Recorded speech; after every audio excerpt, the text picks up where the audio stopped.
आप देख रहे हैं दादा दादी की कहानियां सिर्फ सागर पिक्चर्स पर।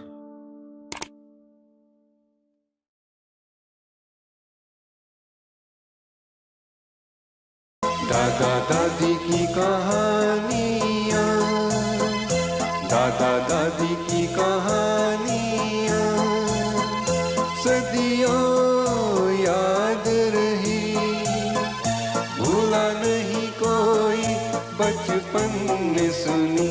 दादा दादी की कहानियां, दादा दादी की कहानियां।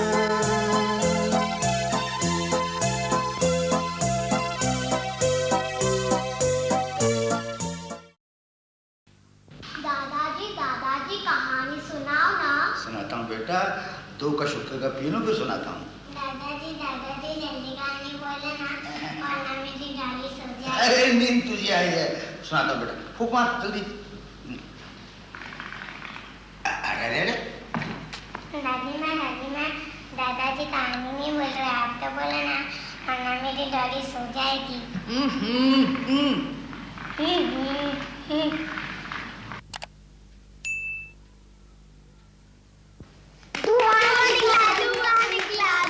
निकला।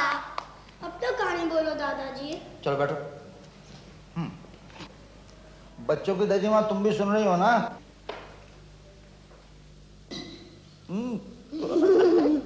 हाँ तो सुनो बेटे। एक गांव में एक ब्राह्मण रहता था। वो बड़ा धार्मिक था, पूजा पाठ करता था, भगवान पर उसका अटल विश्वास था। लेकिन वो बहुत गरीब था। गांव वालों के घर जाकर पूजा पाठ करके जो दक्षिणा मिलती थी उससे अपना पेट पालता था। श्री राम लक्ष्मण और सीता वन को चले गए। मैंने तो साथ ही गई और न मैंने अपने प्राणी उनके साथ भेजे। ये सब इन्हीं आंखों के सामने हुआ, तो भी अभागे जीवन ने शरीर नहीं छोड़ा। शास्त्री जी को कितना दक्षिणा देनी होगी? हाँ, पूरा 100 रुपया दे दो। कितनी अच्छी पूजा की है। सर्व कल्याण हो, सदा सुखी हो, सदा सुखी।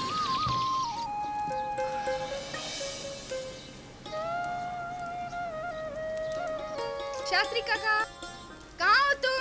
चावल पका रहा हूँ बेटी, दिन भर उपवास था ना। हाय रे, सुबह से कुछ खाया नहीं।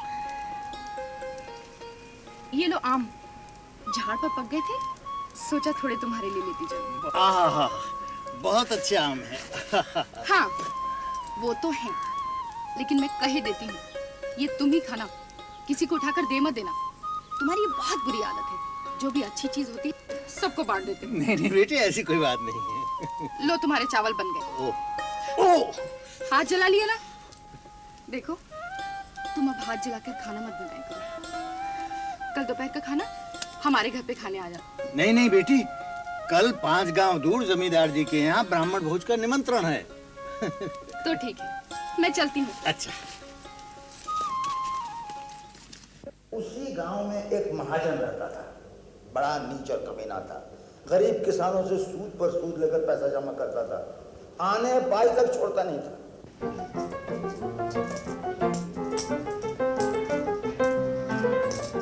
क्यों रे, चारा ने कम दिए? मालिक, सब्जी बेच के आपका सारा उधार तो चुका दिया है। ये चारा ने माफ कर दिए, मेरे पास और कुछ नहीं है। राम राम राम राम। चारा ने माफ कर दूं?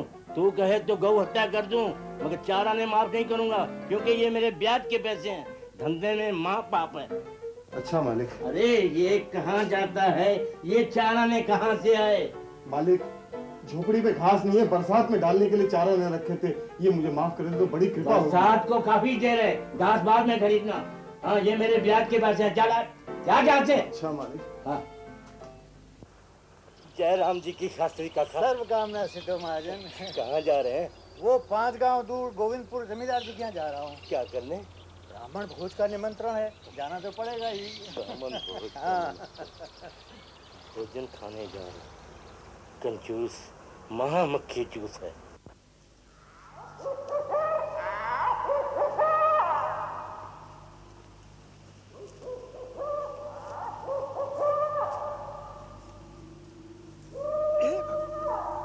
ये क्या हुआ दादू? आगे बोलो ना दादू। बोलता हूँ। जिस खंडर के पास वो ब्राह्मण बैठा था, उस खंडर में रहता था। उस खंडर में रहता था एक भूत। भूत?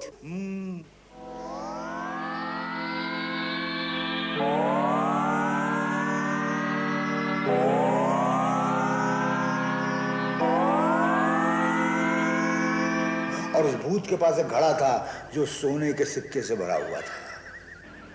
वो भूत जानता था कि ये ब्राह्मण धार्मिक है, पुण्यात्मा है। तो भूत ने सोचा कि मैं जब जिंदा था मैंने तो कोई पुण्य नहीं किया, पाप ही करता रहा, जिसलिए भूत बनकर मुझे ये धन का पहरा दे रहा हूं। तो उसने सोचा ये धन ब्राह्मण को देकर मैं ही क्यों ना पुण्य कमा लूं।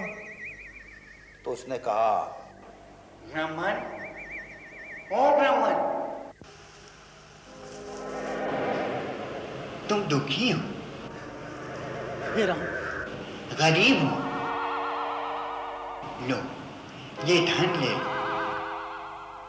तुम अच्छे इंसान हो, ये मटका तुम्हारे लिए। बजरंगबली, बजरंगबली,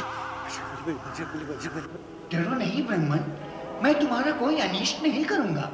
बस तुम ये धन से भरा मटका ले लो। ब्राह्मण रुको, ब्राह्मण रुको, ब्राह्मण रुको, ब्राह्मण,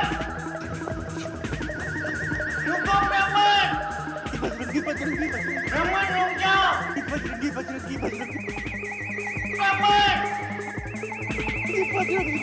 ब्राह्मण रुक जाओ, मेरी बात सुनो।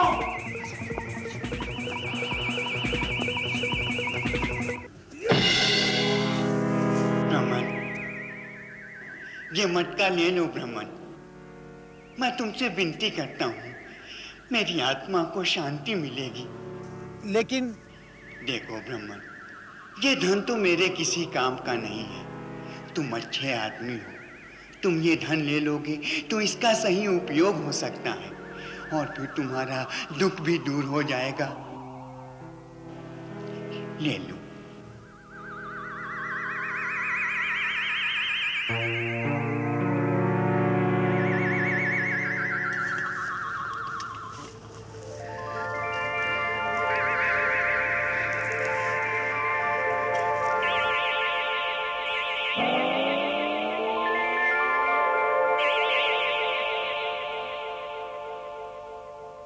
असन पान सुच अमी अमी से, एक लोक सकुचात जमी से, सुर सुर भी सुर तरु सब ही के। आ बेटी आ, कैसी है तू? अच्छी हूँ काका। तुम्हारी मदद से हमारे घर की छत बन गई, नहीं तो बारिश में बहुत तकलीफ होती थी। तुम बहुत अच्छे हो काका। सारे गांव वाले तुम्हें देवता मानते हैं और तुम भी तो सबके लिए कुछ ना कुछ करते थे। दूर पगली, मैंने किसी के लिए कुछ नहीं किया। अरे वो तो भूत का धन है जो मैं बांट रहा हूँ। लेकिन हर कोई ऐसा नहीं करता, कोई और होता तो सारा धन खुद ही हजम कर जाता। फिर भी बेटी, भूत का धन ही तो खा रहा हूँ। भूत ने हमारे लिए इतना कुछ किया, मुझे भी उसके लिए कुछ करना चाहिए। बेटी, मैं सोचता हूँ तीर्थ यात्रा करने जाऊं और उस भूत की आत्मा को इस कष्ट से मुक्ति दिला दो। ये तो बहुत अच्छा सोचा तुमने, तुम्हें जरूर जाना चाहिए। लेकिन तुम्हारे मटके में जो धन है उसे किसके पास रख कर जाओगे? बेटी, वो अपने गांव का महाजन है ना, इसके पास छोड़ जाऊंगा। उस महाजन के पास मत छोड़ना, वो तो एक नंबर का बेईमान है, सारे गांव वालों का खून चूसता रहता है। नहीं नहीं बेटी, वो मुझे बहुत मानता है और उसके पास भगवान का दिया इतना कुछ है कि मुझे गरीब ब्राह्मण के धन पर थोड़े ही लोग करेगा। शास्त्री काका, ये मटका कहाँ ले जा रहे हैं? बस तुम्हारे पास ही आ रहा था महाजन। बात ये है कि मैं कुछ महीनों के लिए तीर्थ पर जा रहा था। अभी कुछ धन मेरे पास था, सोचा कि तुम्हारे पास छोड़ता जाऊं, वापस आने पर ले लूंगा। आप बेफिक्र रहिए, ये आपकी इमानत हमारे पास ही रहेगी। तो फिर गिन लो, पूरे 365 हैं सोने के सिक्के। गिनना क्या शास्त्री काका, आपने कह दिया बस हो गया। वैसे अब तीर्थ यात्रा से कब लौट रहे हैं? अरे महाजन, पहले तीर्थ की धूल तो सिर पर लगे, पता नहीं कब वापस आऊं।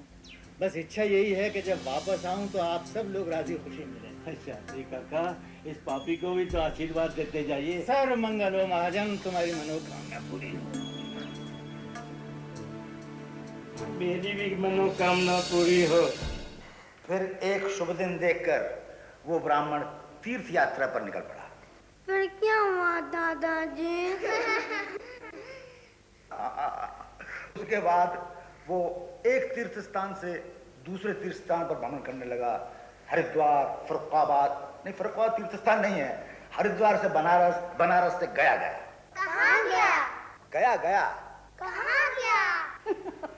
अरे वो गया नहीं, बुद्ध गया। वो एक तीर्थ स्थान है, वहां गौतम बुद्ध ने सैकड़ों साल पहले बड़ी कड़ी तपस्या की थी। वहां पहुंचकर उस ब्राह्मण ने उस भूत की मुक्ति के लिए, उसके मोक्ष के लिए पिंडदान किया।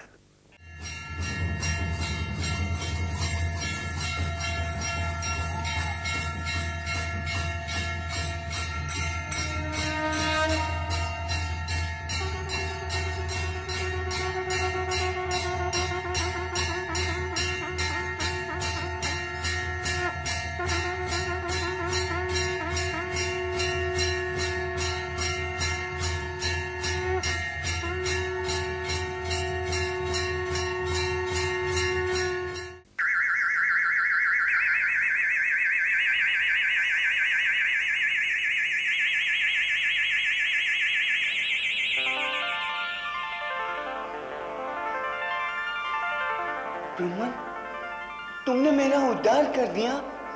तुम्हें लाखों लाखों प्रणाम। अरे अरे ठहर ठहर, कहाँ जा रहा है? आपको मालूम नहीं, शास्त्री काका तीर्थ यात्रा से लौट आए हैं, उन्हीं का आशीर्वाद लेने जा रहा हूँ। वो बुढ़ा ब्राह्मण वापस आ गया तो धन लुटा के वापस देना पड़ेगा। मंगल मंगल, सब कल्याण, मंगल। जीते रहो बेटा, जीते रहो।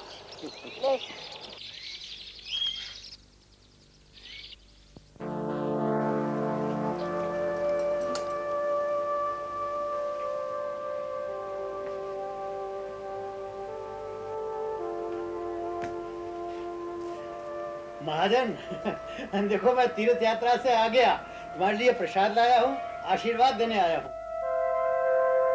महाजन मैं हूँ, मैं तुम्ही से बात कर रहा हूँ, तुम्हारा शास्त्री काका।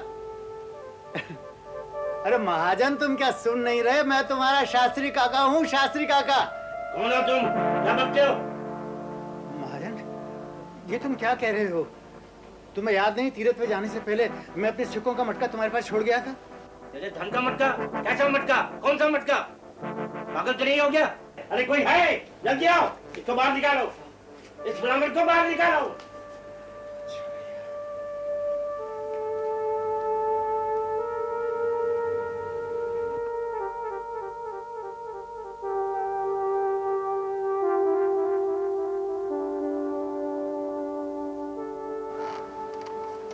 अरे क्या बात है काका, इतने गुमसुम बैठे हो?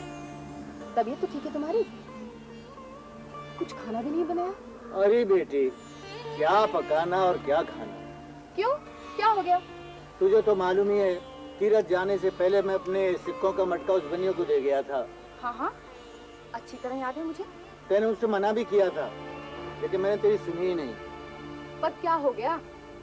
हुआ ये बेटी कि मैं उसके पास गया तो उसने मुझसे पहचानने से भी इनकार कर दिया और धक्के मार के बाहर निकाल दिया। अच्छा, तो आखिर उसकी नियत बदल ही गई। मैं तो पहले ही जानती थी कि वो एक नंबर का बेईमान है, इसीलिए मैंने तुम्हें मना किया था, लेकिन तुम सुनो तब ना। खैर, अब जाने दो, भगवान सब भला करेंगे। मैं अभी तुम्हारे लिए खाना लेकर आती हूँ।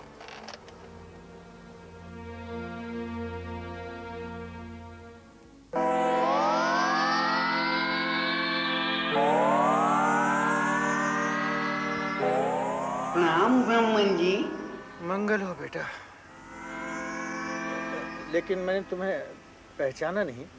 मैं वही भूत हूँ, खंडर वाला। आपकी कृपा से मुझे मुक्ति मिल गई है।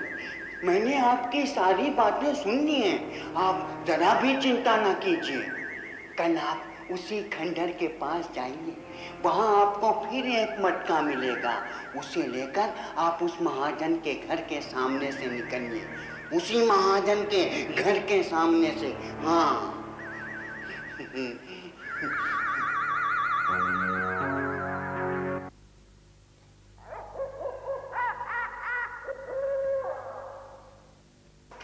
मालिक, मालिक, क्या बात है शास्त्री जी, एक मटका और उठाकर इस तरफ आ रहे हैं। एक मटका और उठा के आ रहे। शास्त्री काका कहाँ जा रहे हैं? मुझे आशीर्वाद तो दीजिए। मैं इतना पापी हूँ जो मुझे आशीर्वाद भी नहीं देते। मुझे चरण तो धोने दीजिए। चलिए मेरे घर। देखो महाजन, मेरी बात सुन लो। तुमने एक दफा जो मेरे साथ व्यवहार किया है, उसके बाद मैं तुम्हारे घर में कदम भी नहीं रखूंगा। अगर मैं ऐसे नहीं करता, दूसरा मटका आपके पास कहाँ से आता? पैसा कमाना हमसे सीखिए। आज आपको यहीं रहना पड़ेगा, रात यहीं काटनी पड़ेगी। चलिए शास्त्री जी, चलिए, रात आपको यहीं काटनी पड़ेगी।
शायद बनिया को सजा देने के लिए ही भूत ने ये नाटक रचाया होगा।